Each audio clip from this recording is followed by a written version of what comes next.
Salam sejahtera Malaysia, terima kasih kerana menonton video-video dalam channel ini. Sebelum kita mula, jangan lupa untuk tekan tombol subscribe, share, like dan komen. Let's go! Salam sejahtera dan salam perpaduan berita seterusnya. Sanusi mohon perintah mahkamah tentukan skop pengampunan Anwar. Berita penuh. Menteri Besar Kedah Muhammad Sanusi MD Nor telah memfailkan permohonan kepada Mahkamah Sivil untuk menentukan jika pengampunan diraja yang diberikan kepada Perdana Menteri Anwar Ibrahim meliputi kedua-dua hukuman dan sabitan jenayah. Pesuruhjaya PAS Kedah itu memfailkan permohonan itu di bawah aturan 33 Kaedah 2 Kaedah-Kaedah Mahkamah 2012 di Mahkamah Tinggi Bidang Kuasa Sivil di Alosta pada 31 Mac lalu. Menurut salinan affidavit sokongan yang dilihat oleh Malaysia kini, Sanusi memohon perintah mahkamah bagi isu itu untuk menguatkan pembelaannya terhadap saman fitnah Anwar.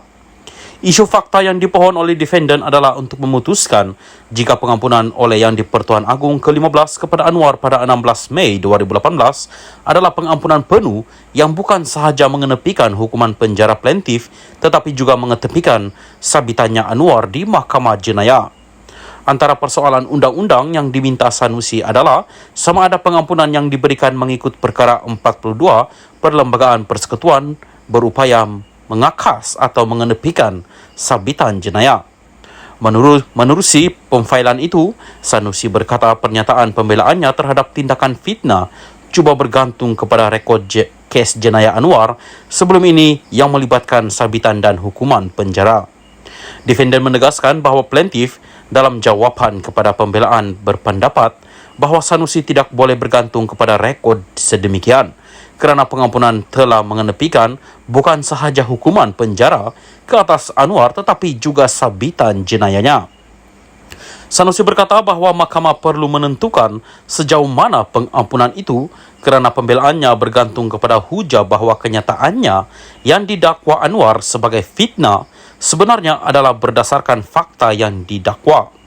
Defendant berkata, hujah pembelaannya antara lain juga bergantung kepada pendakwaannya bahawa dokumen pengampunan berkenaan tidak menyatakan sebab pengampunan diraja kepada Anwar. Plaintiff mendakwa bahawa pengampunan tersebut adalah satu pengampunan penuh yang bersifat mengakas, mengenepikan keseluruhan hukuman dan sabitan jenayah yang sedang dan atau telah dihadapi oleh plaintiff. Atas sebab itu, plaintiff mengatakan bahawa defendant telah mengeluarkan kata-kata fitnah terhadap plaintiff apabila menyebut kembali beberapa sabitan jenayah yang telah dihadapi oleh plaintiff. Walau bagaimanapun, tidak ada kenyataan yang jelas di dalam pengampunan tersebut dan juga undang-undang yang menyatakan bahawa pengampunan yang diberikan di bawah perkara 42 Perlembagaan Persekutuan boleh mengakas, mengenepikan kesemua sabitan jenayah atau ke atas plaintiff, kata Sanusi. Bagaimanapun dalam affidavit balasnya yang difailkan pada 25 April, Anwar membangkitkan bantahan awal terhadap permohonan Sanusi dengan menyatakan bahawa Badan Kehakiman tidak mempunyai bidang kuasa untuk meneliti isu pengampunan yang merupakan prerogatif Yang di-Pertuan Agong bahawa perkara 42 Akta Perlembagaan Persekutuan. Katanya, kuasa Yang di-Pertuan Agong adalah perundangan mantap dan tidak boleh disahkan atau divariasikan oleh mahkamah. Justru Anwar berhujah bahawa permohonan Sanusi sepatutnya ditolak kerana perkara pengampunan diraja tidak boleh diputuskan oleh undang-undang atau mahkamah. Katanya perkara 42 Perlembagaan Persekutuan dibaca bersama perkara 181 berhubung kuasa Seri Paduka memberikan pengampunan adalah kuasa tetap dan tidak terjejas. Ketika dihubungi, peguam defendant Farizal Yusof memberitahu Malaysia kini bahawa pengurusan kes selanjutnya perkara itu telah ditetapkan di Mahkamah Tinggi di Alosta pada 28 Jun. Pada 13 Disember tahun lalu, Anwar memfailkan tindakan sivil terhadap Sanusi berhubung ucapan berbaur fitnah mengaitkannya dengan perlakuan tidak bermoral semasa berkempen di Tambun menjelang pilihan raya umum ke-15. Anwar dalam pernyataan tuntutannya mendakwa kenyataan itu fitnah itu antaranya membawa maksud plaintiff mendapat pengampunan melalui penipuan dan kekal tidak diampunkan serta telah memperdaya Yang di-Pertuan Agong seorang pembohong tidak boleh dipercayai tidak beretika dan mengkhianati mandat rakyat. Menurut plaintiff, kenyataan-kenyataan itu dibuat dengan berniat jahat, bertujuan untuk menghasut orang ramai dan menimbulkan kebencian pribadi terhadap Dan PH. Anwar diwakili Peguam Sankara Nair. Salam sejahtera dan salam perpaduan kepada seluruh rakyat Malaysia. Berita seterusnya, 40 beg tangan berkaitan kes 1MDB akan dilelong. Berita penuh, 40 unit beg tangan bernilai ratusan juta ringgit yang dikaitkan dengan skandal 1MDB dalam proses dilelong, kata Menteri Undang-Undang Azlina Othman Said.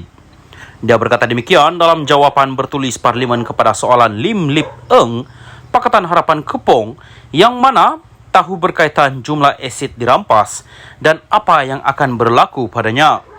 Azlina berkata Jabatan Peguam Negara sudah memfailkan permohonan untuk melucutkan hak aset-aset itu bawah Seksyen 56 Akta Pencegahan Pengubahan Wang Haram, Pencegahan Pembiayaan Keganasan dan Hasil Aktiviti Haram 2001.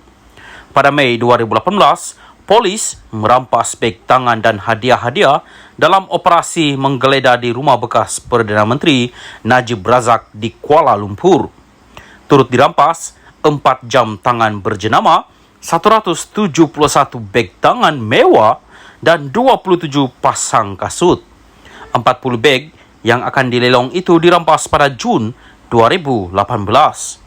Pada Ogos tahun sama, sebanyak 27 kenderaan Nissan Urvan juga dirampas pihak berkuasa. Sementara itu, Azlina berkata wang lebih kurang RM66.96 juta yang disita oleh polis telah dimasukkan ke dalam akaun amanah khas Kementerian Keuangan.